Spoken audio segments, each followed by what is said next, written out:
కొంపదీసి first night అవ్వకముందే మంగ చస్తుందా ఏంటి?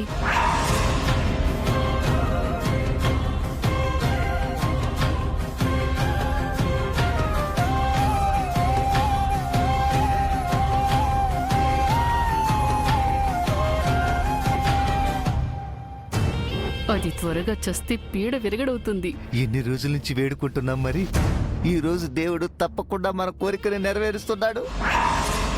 ఏదో మౌన రాగం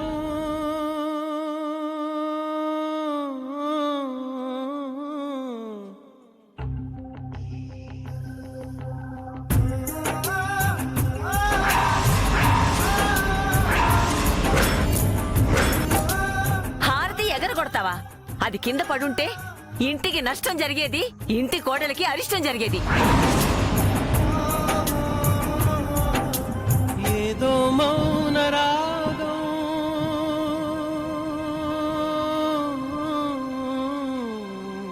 జీజీ, నేను హారతిని దేవుడి మీద కోపంతో ఎగరకొట్టలేదు. కోపంలో నన్ను నేను కంట్రోల్ చేసుకోలేక, నిత్యపైన ఉన్న ప్రేమని బయట పెట్టలేక, నాతో నేను యుద్ధం చేయలేక అలా చేశానే తప్ప తనకి దూరం కావాలని కాదు చేచి.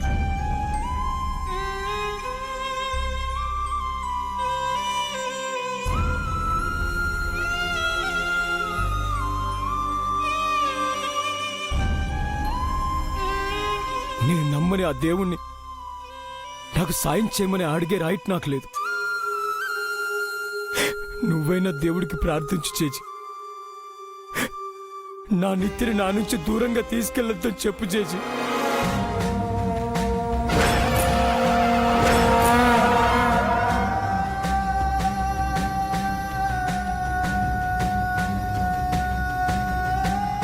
డాడ్, మీరు నాకు డబ్బు, హోదా, పేరు అన్నీ ఇచ్చారు. నా నిత్యని ప్రాణాలతో తిరిగిమ్మని ఆ దేవుణ్ణి అడగండి డాడ్. నిత్యకు మించిన ఆస్తి నాకు ఏది వద్దు. Please dad.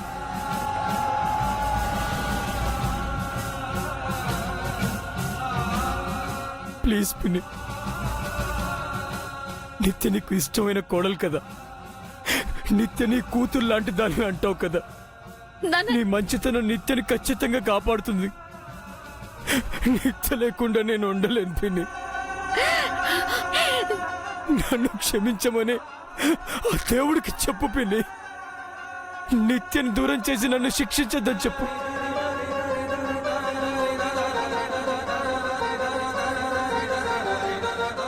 Aunty, I'm sorry aunty. నీకు కావాలని చేయలేదు. నిత్యని మీ దగ్గర వదిలింది తన్ని వదిలించుకోవడానికి కాదు, తను నా కోసం తిరిగి వస్తుందని. నన్ను నమ్మండి ఆంటీ. నా కోసం నిత్య తిరిగి రావాలని ఆ దేవుడికి చెప్పండి ఆంటీ. నిత్య లేకపోతే నేను బ్రతకలేను ఆంటీ.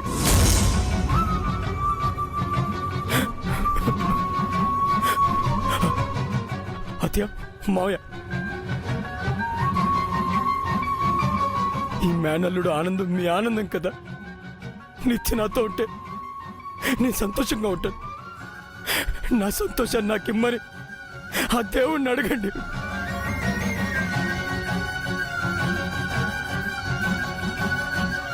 నిత్య,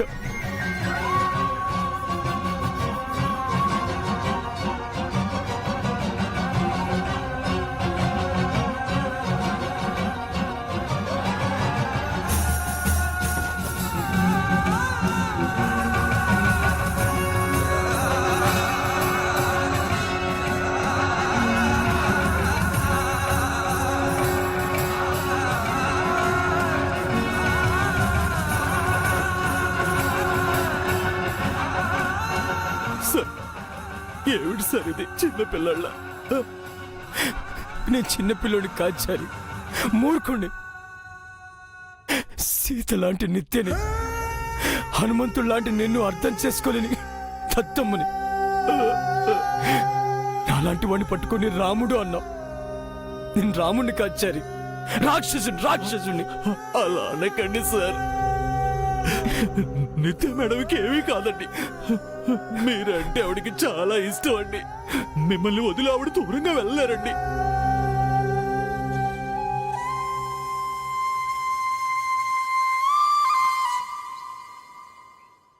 సరే,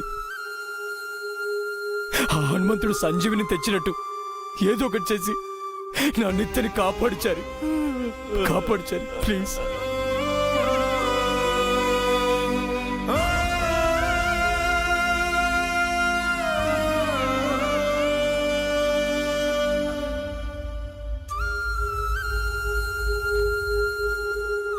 డాక్టర్ డాక్టర్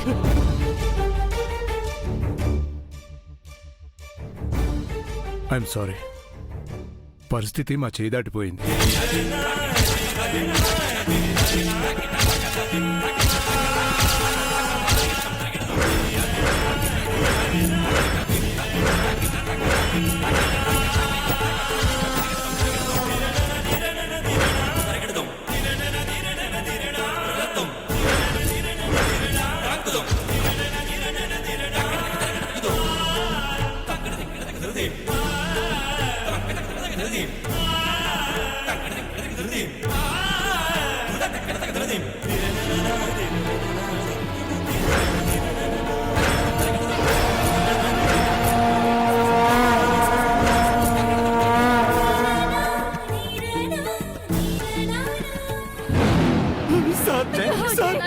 అయ్యో జై,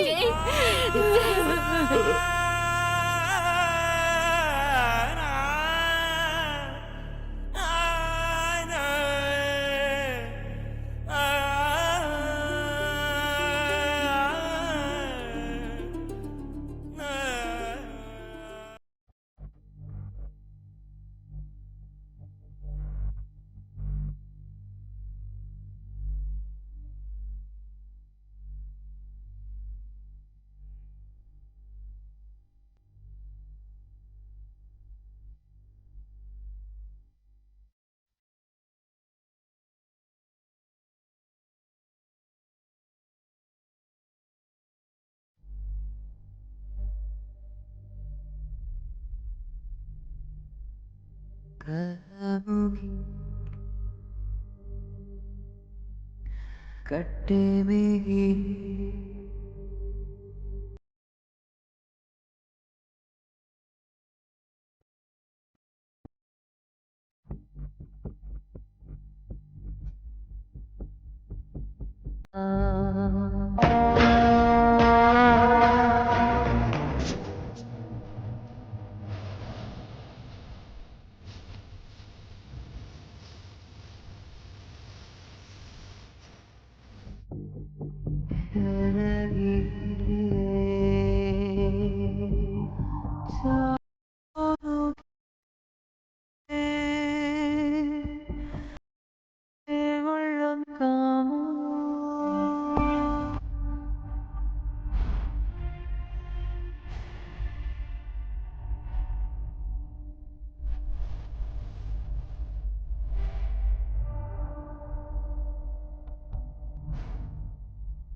ఆ దేవుని ఆనతో చెల్లు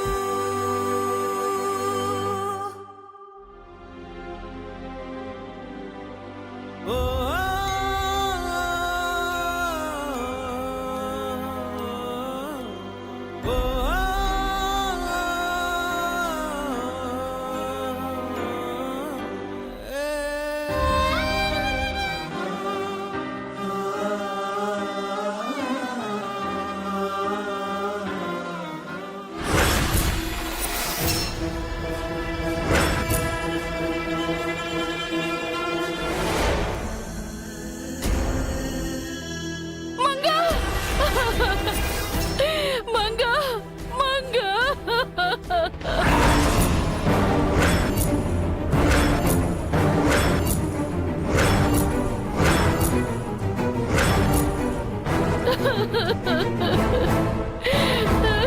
మంగ, నీకప్పుడే నిండు నూరేళ్లు నిండిపోయాయా తల్లి?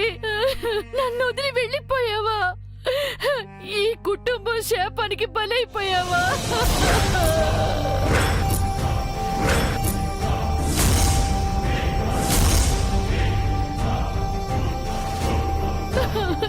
ఈ పెంచిన తల్లికి చెప్పకుండానే వెళ్ళిపోయావే. నీ కన్న తల్లి గురించి తెలుసుకోకుండానే వెళ్ళిపోయావా? ఎందుకు ఇలా చేసావు?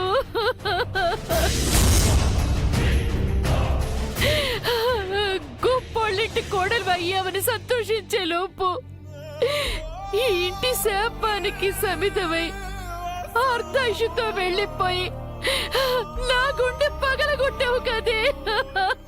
పురాతనపు పురాణ వర్ణన, పైకి కనపడుతున్న కథనం, నిత్య జీవన సత్యమని భాగవత లీలల అంతరార్థం. జరుగుతున్నది జగన్నాటకం.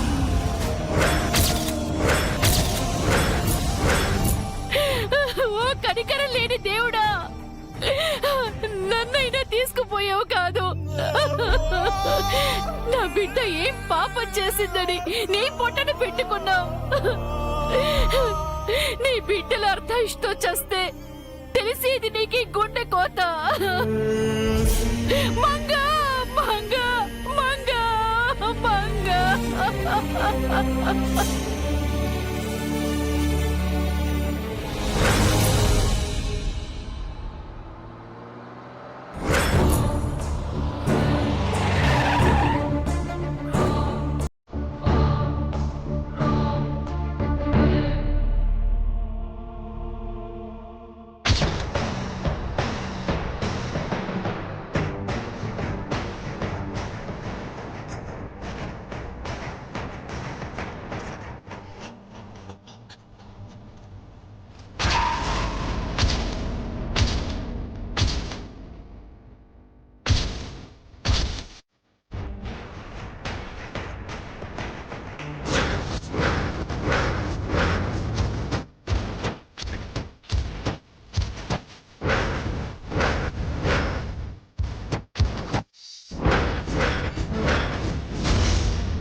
పద.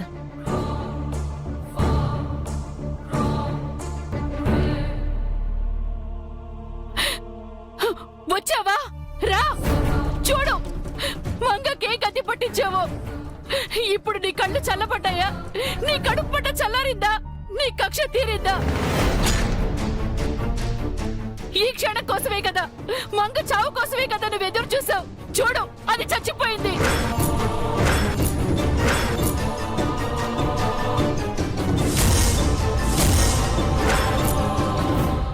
కాదు, నువ్వే చంపేశావు. నీ చేతులారా నీ కన్న బిడ్డని చంపేశావు.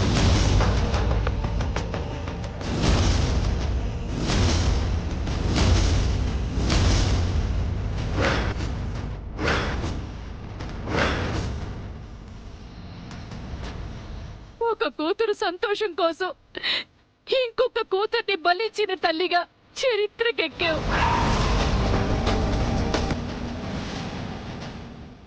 డబ్బు ఉందన్న అహంకారంతో కళ్ళు మూసుకుపోయి ముందు వెనుక ఆలోచించకుండా కన్న బిడ్డను ఈ కుటుంబ శాపానికి బలించి ఆనందిస్తున్నవే.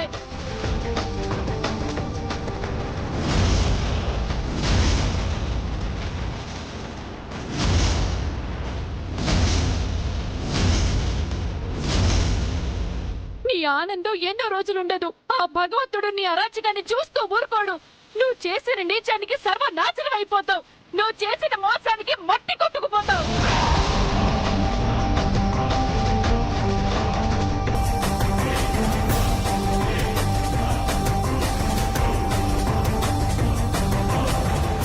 ఎవరిదే నీచం, ఎవరిదే మోసం? నా మొగుడి పక్క పంచుకొని దాన్ని కన్నావు, అది నీచం కదా? నీ అక్రమ సంతానాన్ని నా సంతానం అని చెప్తున్నావు, అది నీచం కదా?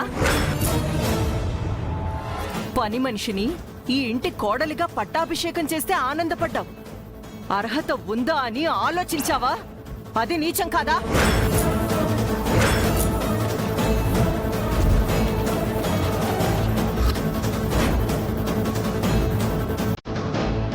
మంగ నా కూతురు కాదు, నీ రక్తం పంచుకు పుట్టిన నీ కూతురు.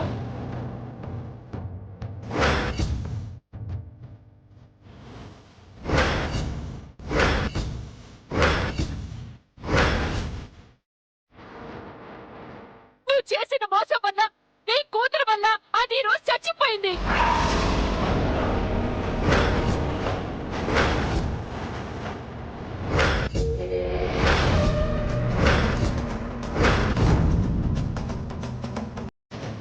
మోసం చేసింది నేను కాదే, ఈ కుటుంబం. వాళ్ళు మోసం చేశారు.